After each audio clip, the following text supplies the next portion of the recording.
EVM फिर सवालों में है, फिर बयानों का बवंडर उठ रहा है और फिर ईवीएम वर्सेस बैलेट की राजनीति आकार लेने लगी है।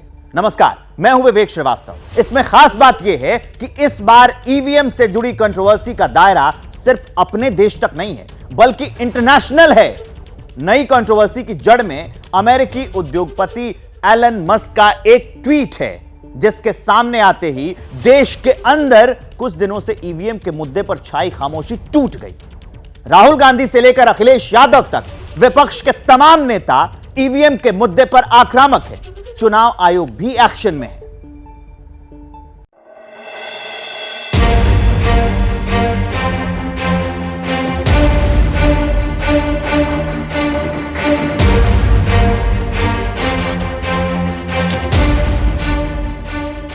सात समंदर पार अमेरिका के उद्योगपति एलन मस्क से लेकर राहुल गांधी और अखिलेश यादव के ट्वीट्स पर नजर गड़ाइए। फिर नतीजों के बाद आए प्रधानमंत्री नरेंद्र मोदी के बयान पर कान लगाइए। मैंने किसी को पूछा, यार ये तो ठीक है आंकड़े वांकड़े, तो मुझे ये बताओ कि ईवीएम जिंदा है कि मर गया?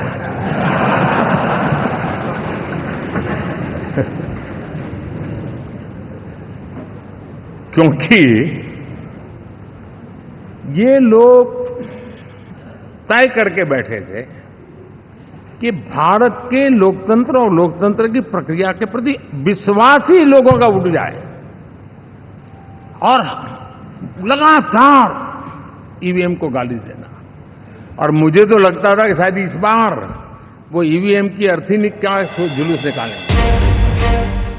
7 जून को संसद के सेंट्रल हॉल में एनडीए सांसदों की मीटिंग के बीच में प्रधानमंत्री नरेंद्र मोदी ने ये बयान क्यों दिया, समझा जा सकता है। दरअसल 4 जून को लोकसभा चुनाव के नतीजे जिस रूप में आए, उससे हर किसी को उम्मीद थी कि चुनाव के दौरान सियासत के मंच से सुप्रीम कोर्ट तक उठने वाला ईवीएम का मुद्दा खत्म हो गया है। लेकिन चुनाव नतीजों के 12 दिन बाद ही ईवीएम का जिन्न फिर बोतल से बाहर आ गया है, वो भी इंटरनेशनल अंदाज में। ईवीएम पर नई कंट्रोवर्सी की शुरुआत अमेरिका के अमीर तरीन उद्योगपति और टेस्ला के सीईओ एलन मस्क के ट्वीट से शुरू हुई। वैसे एलन मस्क का ये ट्वीट अमेरिका के पूर्व राष्ट्रपति जॉन एफ कैनेडी के भतीजे और अमेरिका के चुनाव में इंडिपेंडेंट उम्मीदवार रॉबर्ट एफ कैनेडी के उस सोशल मीडिया पोस्ट के जवाब में था, जिसमें रॉबर्ट ने अमेरिका के पोर्टो रिको में हुए प्राथमिक चुनाव में ईवीएम पर सवाल खड़ा किया था। रॉबर्ट ने अपने पोस्ट में लिखा था कि सौभाग्य से यहाँ पर पेपर ट्रेल था, जहाँ पर समस्या के बारे में पता चल पाया क्योंकि पेपर ट्रेल यहाँ पर मौजूद था। साथ ही रॉबर्ट एफ कैनेडी ने यह भी लिखा कि उन क्षेत्रों के बारे में सोचिए जहाँ पर पेपर ट्रेल होता ही नहीं। रॉबर्ट एफ कैनेडी के ट्वीट के जवाब में एलन मस्क ने जो पोस्ट की, उसने चर्चा का रुख नई दिशा में मोड़ दिया। एलन मस्क ने ट्वीट किया कि हमें इलेक्ट्रॉनिक वोटिंग मशीनों को खत्म कर देना चाहिए। मनुष्य या एआई इसे हैक कर सकते हैं, खतरा कम है, फिर भी बहुत अधिक है। एलन मस्क ने 15 जून को शाम 7:28 पर यह ट्वीट किया और 16 जून की सुबह भारत की सियासत में ईवीएम का मुद्दा एक बार फिर जिंदा हो गया। भारत में ईवीएम को लेकर ब्लैक बॉक्स फाइट शुरू हो गई है, जिसकी शुरुआत कांग्रेस के नेता राहुल गांधी के ट्वीट से हुई है। राहुल गांधी ने ईवीएम की तुलना ब्लैक बॉक्स से की है। मुंबई की उत्तर पश्चिम सीट पर शिवसेना शिंदे गुट के नेता रविंद्र वायकर की 48 वोटों से जीत से जुड़ी ईवीएम कंट्रोवर्सी का हवाला देते हुए राहुल गांधी ने लिखा, हमारी चुनावी प्रक्रिया में पारदर्शिता को लेकर गंभीर चिंताएं जताई जा चुकी है। जब संस्थाओं में जवाबदेही की कमी होती है तो लोकतंत्र एक दिखावा बन जाता है और धोखाधड़ी की संभावना बढ़ जाती है। राहुल गांधी के इस ट्वीट ने जून की जलती गर्मी में देश की सियासत का पारा और चढ़ा दिया है। अरे चट भी मेरी पट भी मेरी नहीं चलने वाली। आप जीते तो ईवीएम हीरो और आप हारे तो ईवीएम जीरो। ये नीति कांग्रेस की जान चुकी है और इसलिए देश की जनता ने तीसरी बार प्रधानमंत्री नरेंद्र मोदी जी की सरकार पूर्ण बहुमत के साथ बनाई है। देखिए, जब सुप्रीम कोर्ट के लोगों ने, पैनल ने भी कह दिया है, सब लोगों ने कहा है कि ईवीएम में किसी प्रकार की गड़बड़ी नहीं हुई है, तो फिर वो कहते हैं सिर्फ अपना मनोरंजन के लिए। अगर ईवीएम में गड़बड़ी की बात होती तो आज उतना उनको सीट नहीं आता। कर्नाटक में वो जीते रहे पहले, वो बात नहीं होती। दूसरे राज्यों में भी उनकी राज बनी तो उस समय ईवीएम से ही किए हैं लोग। तो ईवीएम पर प्रश्न उठा करके सिर्फ अपनी कमजोरी को वो दिखला रहे हैं, जनता को जैसे भ्रम दे करके कि संविधान और आरक्षण खतरा में है। राहुल गांधी के ट्वीट पर एनडीए नेताओं ने मोर्चा खोल दिया है। राहुल गांधी के इस ट्वीट का मुख्य आधार मुंबई के उत्तर पश्चिम लोकसभा सीट से शिवसेना नेता रविंद्र वाइकर की 48 वोटों से जीत है, जिस पर काउंटिंग के दिन से ही विवाद जारी है और ये विवाद अब पुलिस तक पहुंच गया है। आरोप है कि काउंटिंग के दौरान एक चुनाव अधिकारी का मोबाइल फोन सांसद रविंद्र वाइकर के रिश्तेदार पांडिलकर के पास था। दावा किया जा रहा है कि इसी मोबाइल फोन से ईवीएम का ओटीपी जनरेट किया गया। चुनाव हारने वाले अमोल कीर्तिकर का कहना है कि ईवीएम काउंटिंग में गड़बड़ी की गई, जिसकी शिकायत उन्होंने चुनाव आयोग से भी की है। इधर मुंबई पुलिस ने काउंटिंग सेंटर पर प्रतिबंध के बावजूद मोबाइल फोन इस्तेमाल करने के आरोप में रविंद्र वाइकर के रिश्तेदार पांडिलकर पर केस दर्ज कर लिया है। काउंटिंग सेंटर में मोबाइल फोन किसने लाने दिया, कैसे आया, उस मोबाइल फोन का उपयोग किस लिए किया जा रहा था। इलॉन मस्क जो एक बहुत बड़े जाने पहचाने तकनीकी विशेषज्ञ है, जो आर्टिफिशियल इंटेलिजेंस पे बड़ा सारा काम करते हैं, उन्होंने इलेक्ट्रॉनिक वोटिंग मशीन पे प्रश्न चिन्ह उठाए हैं कि कोई भी इलेक्ट्रॉनिक मशीन हैक होती है। कई सारे सवाल खड़े होते हैं इस घटना से। सांसद रविंद्र वाइकर के खिलाफ दुष्प्रचार चला रहा है। सच यह है कि वो 48 वोट से हार गए हैं। सच यह है कि ईवीएम की काउंटिंग में 1 वोट से आगे थे। उसके बाद जब पोस्टल बैलेट जब खुलते हैं, पोस्टल बैलेट के जो वोट उनसे जोड़े जाते हैं, उसमें वो 48 वोटों से पीछे चले जाते हैं। तो अगर ईवीएम में कोई हैकिंग होती तो 1 वोट से आगे नहीं होते। मुंबई में ईवीएम को लेकर विवाद लगातार बढ़ रहा है। वहीं चुनाव आयोग ने भी सफाई दी है। राहुल गांधी के ट्वीट के बाद मुंबई उत्तर पश्चिम सीट की निर्वाचन अधिकारी वंदना सूर्यवंशी ने 2 टूक शब्दों में कहा कि ईवीएम के लिए किसी तरह के ओटीपी की जरूरत नहीं होती। ईवीएम ये एक स्टैंड अलोन डिवाइस है, उसमें कोई वायर्ड और वायरलेस कम्युनिकेशन का कोई प्रोविजन है ही नहीं। सो जो न्यूज है वो गलत न्यूज है और किसी भी आधारहीन न्यूज है। इलेक्शन कमीशन ने मुंबई उत्तर पश्चिम सीट की काउंटिंग में गड़बड़ी और ओटीपी वाली थ्योरी को पूरी तरह से खारिज कर दिया। माना जा रहा है इलेक्शन कमीशन की ओर से जल्द ही ईवीएम में गड़बड़ी की रिपोर्ट पब्लिश करने वाले संस्थानों को नोटिस भेजा जा सकता है। यह बात और है, चुनाव आयोग के इस रुख के बाद भी ईवीएम पर छिड़ा घमासान थमता हुआ नजर नहीं आ रहा है, बल्कि दायरा मुंबई से निकलकर दिल्ली और दिल्ली होते हुए यूपी बिहार तक जा पहुंचा है।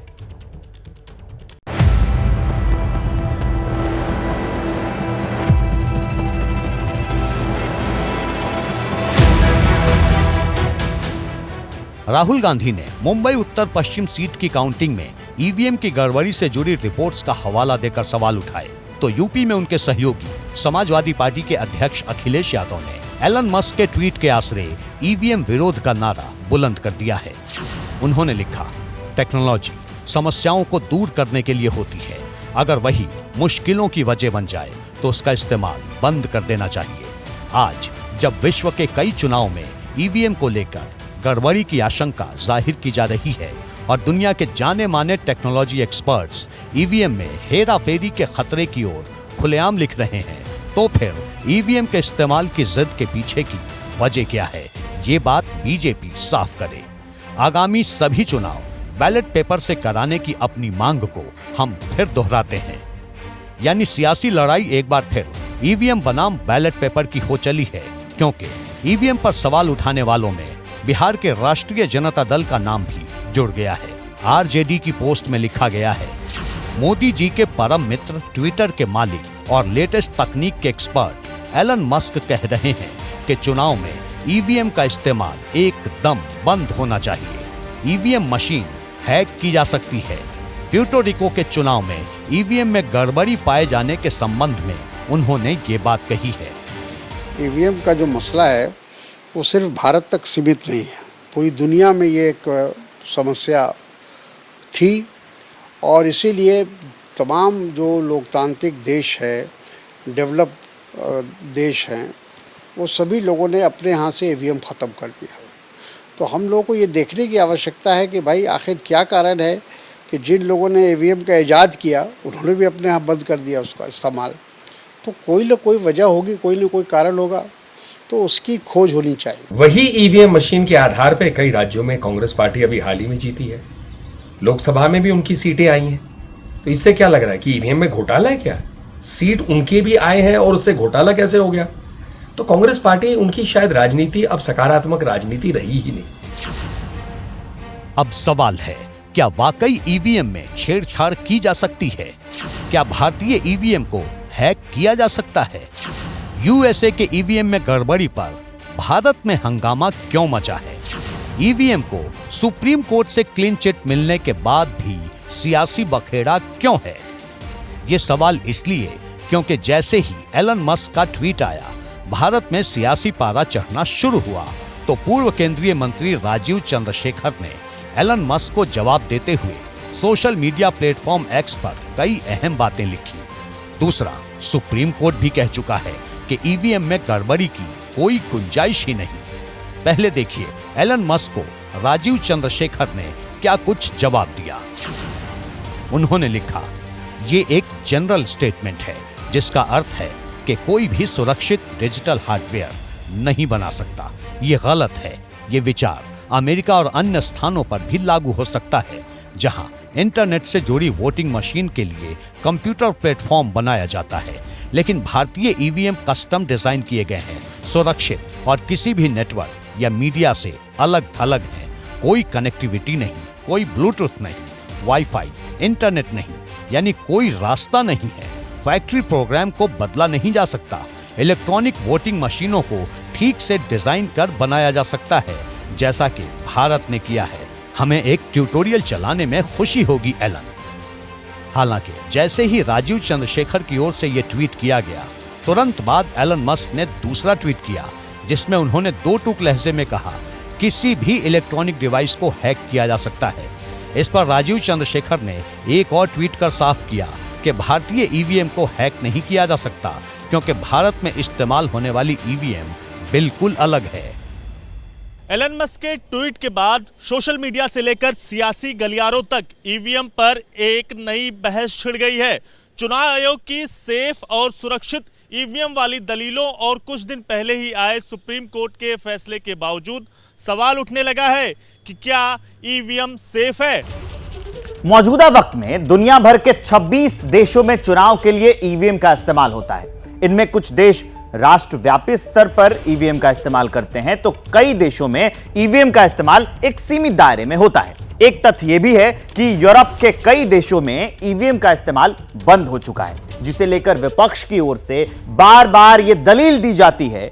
लेकिन यह समझना होगा कि भारत की ईवीएम दूसरे देशों की ईवीएम से कितनी अलग है, खासकर यूएस की ईवीएम से, जहां इन दिनों ईवीएम की भूमिका सवालों में है। कैरिबियन सी में बसा प्यूर्टो रिको एक छोटी सी अमेरिकन टेरिटरी ही है जो कि अपने देश की राजधानी दिल्ली से कोई 13,492 किलोमीटर दूर है। वहां हुए आम चुनाव में ईवीएम में गड़बड़ी की बात सामने आई।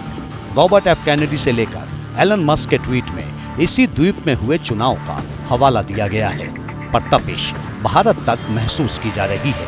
ऐसे में आपके लिए जानना जरूरी हो जाता है कि दोनों देशों की ईवीएम में कितना फर्क है। भारतीय ईवीएम बैटरी से चलती है, इनमें माइक्रो कंट्रोलर आधारित तकनीक का इस्तेमाल होता है, जबकि अमेरिकी ईवीएम टच स्क्रीन इंटरफेस वाली डायरेक्ट रिकॉर्डिंग इलेक्ट्रॉनिक मशीन है। अमेरिकी मशीनों में ऑप्टिकल स्कैन तकनीक का इस्तेमाल होता है। भारतीय ईवीएम में voter verifiable paper audit trail यानी वीवीपैट को शामिल किया गया है। अमेरिकी मशीन डिजिटल ऑडिट तकनीक पर काम करती है। भारत में ईवीएम चुनाव आयोग के अधीन है, जबकि अमेरिका में ईवीएम का सर्टिफिकेशन राज्य स्तर पर होता है। यानी भारतीय ईवीएम और अमेरिकी ईवीएम पूरी तरह से अलग हैं। दोनों मशीनों में इस्तेमाल की गई तकनीक से लेकर मशीनों के कंट्रोल के अधिकार तक अलग हैं।